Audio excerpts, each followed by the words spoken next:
आत्मज्ञान की साधना और अनुभूति की यात्रा। भाग 2, खंड 5, उपखंड 2। विषय आत्मज्ञान की साधना की विधि और अनुभव की प्रक्रिया। 1. आत्मज्ञान की साधना क्या है? साधना का अर्थ केवल जप, तप या आसन नहीं है। साधना का असली अर्थ है अपने भीतर लौटना। ये कोई नया ज्ञान प्राप्त करना नहीं, बल्कि जो पहले से भीतर है उसे पहचानना है। भगवान श्री कृष्ण ने गीता 6:5 में कहा है, उद्धरेदात्मनात्मनान नात्मा नमवसादयेत। मनुष्य स्वयं अपने द्वारा अपना उत्थान करे, स्वयं को नीचे न गिराए। इसका अर्थ है आत्मज्ञान की साधना बाहरी नहीं बल्कि अंतर्मुखी यात्रा है। 2. साधना की प्रारंभिक तैयारी। साधना की साधना से पहले साधक को 3 स्तरों पर स्वयं को तैयार करना होता है। शरीर को शुद्ध, स्थिर और स्वस्थ रखना आवश्यक है। योगासन, प्राणायाम और सात्विक आहार से शरीर शांत रहता है। मन को विकारों से मुक्त करना। क्रोध, लोभ, ईर्ष्या, भय ये सब मन की तरंगे हैं।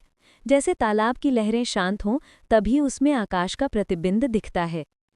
भावना, प्रेम, करुणा और नम्रता का भाव जागृत करना। संत कबीर ने कहा है, जहाँ प्रेम तहाँ राम है, जहाँ राम तहाँ नाही काम। प्रेम मन को शुद्ध करता है और शुद्ध मन में आत्मा का प्रकाश प्रकट होता है। 2. ध्यान की 3 अवस्थाएं। पहली अवस्था, एकाग्रता। इस अवस्था में साधक अपना ध्यान एक बिंदु पर केंद्रित करता है, जैसे श्वास, ओम, दीपक की लौ या ईश्वर का नाम। मन भागेगा पर बार बार उसे वहीं लाना है। गीता में श्री कृष्ण कहते हैं, यतो यतो निश्चरति मनश्चंचलम अस्थिरम ततः ततः नियम में तदात्मन्येय वशम नयेत। अर्थात जहाँ जहाँ मन भटके उसे बार बार आत्मा में लाना चाहिए। दूसरी अवस्था, ध्यान। ये वो अवस्था है जहाँ साधक का ध्यान अब सहज हो जाता है। अब वो केवल देख रहा है। विचार आ रहे हैं, जा रहे हैं, पर वो उनसे जुड़ नहीं रहा। अब साधक साक्षी बन गया है। वो जानता है, मैं विचार नहीं हूँ, मैं देखने वाला हूँ। यही वो बिंदु है जहाँ मन शांत होने लगता है और आत्मा का अनुभव आरंभ होता है। तीसरी अवस्था, समाधि।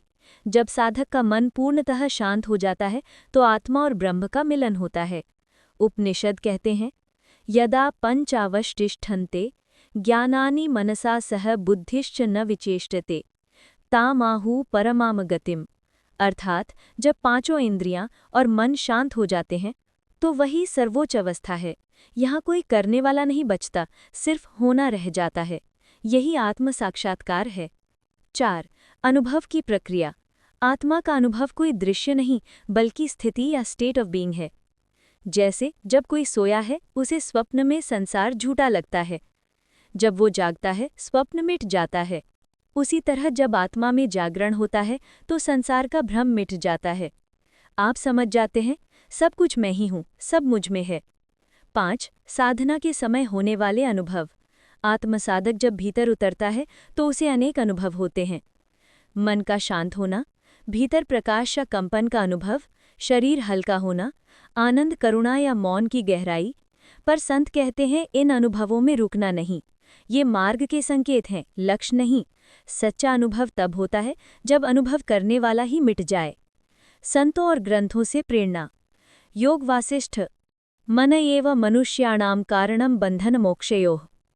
मन ही बंधन का कारण है, मन ही मुक्ति का। जब मन रमता है संसार में बंधन, जब मन रमता है आत्मा में मुक्ति। अद्वैत वेदांत। ब्रह्म सत्यम जगन मिथ्या जीवो भ्रमैव नापरः। अर्थात केवल ब्रह्म सत्य है, संसार मिथ्या है और जीव स्वयं ब्रह्म ही है। संत रायदास। मन चंगा तो कठौती में गंगा। जब मन शुद्ध हो जाए तो घर बैठे भी ईश्वर की उपस्थिति महसूस होती है। ध्यान में आने वाली बाधाएं और समाधान। मन का भटकना, धैर्य रखें, बार बार श्वास पर लौटें। नींद आना, समय बदलें, प्रातःकाल ध्यान करें। अधैर्य या ऊब, परिणाम की अपेक्षा छोड़ें, बस उपस्थित रहें। अहंकार का अनुभव, मैं ध्यान कर रहा हूँ, ये भाव छोड़ें। जैसे जैसे आप इन बाधाओं से पार होते जाते हैं, आप भीतर से हल्के, निर्मल और जागृत होते जाते हैं। 8. साधना का फल, आत्मानुभूति। जब साधक नियमित अभ्यास करता है तो भीतर ये अनुभव होता है कि मैं शरीर नहीं, मैं मन नहीं, मैं शुद्ध चेतना हूँ, साक्षी हूँ। अब संसार वही है पर दृष्टि बदल गई है। अब किसी से द्वेष नहीं, भय नहीं, क्योंकि अब सब में उसी आत्मा को देखा जा रहा है। यही वो क्षण है जहाँ साधक अहंकार से आत्मा तक पहुँच जाता है। 9. जीवन में परिवर्तन। आत्मज्ञान के बाद व्यक्ति का जीवन बदल जाता है। वो अब प्रतिक्रिया नहीं करता बल्कि साक्षी होकर प्रतिक्रिया को देखता है। उसके जीवन में 3 गुण प्रकट होते हैं: शांति, करुणा और संतुलन। अब जीवन पूजा बन जाता है, हर कर्म ध्यान बन जाता है। उपसंहार। सच्ची साधना का अर्थ है जीवन के हर क्षण में जागना। ध्यान केवल आसन नहीं बल्कि हर श्वास में ईश्वर की अनुभूति है। नयमात्मा प्रवचनेन लभ्यो न मेधया न बहुना श्रुतेन यमे वैश्य वृणुतेन लभ्यः तस्यैषात्मा विवृतुने तनुम स्वाम। अर्थात आत्मा उपदेश या विद्या से नहीं मिलती, वो केवल उसी को मिलती है जो उसे सच्चे मन से चाहता है। अहम ब्रह्मास्मि, मैं ही वो परम सत्य हूँ। जय श्री सच्चिदानंद।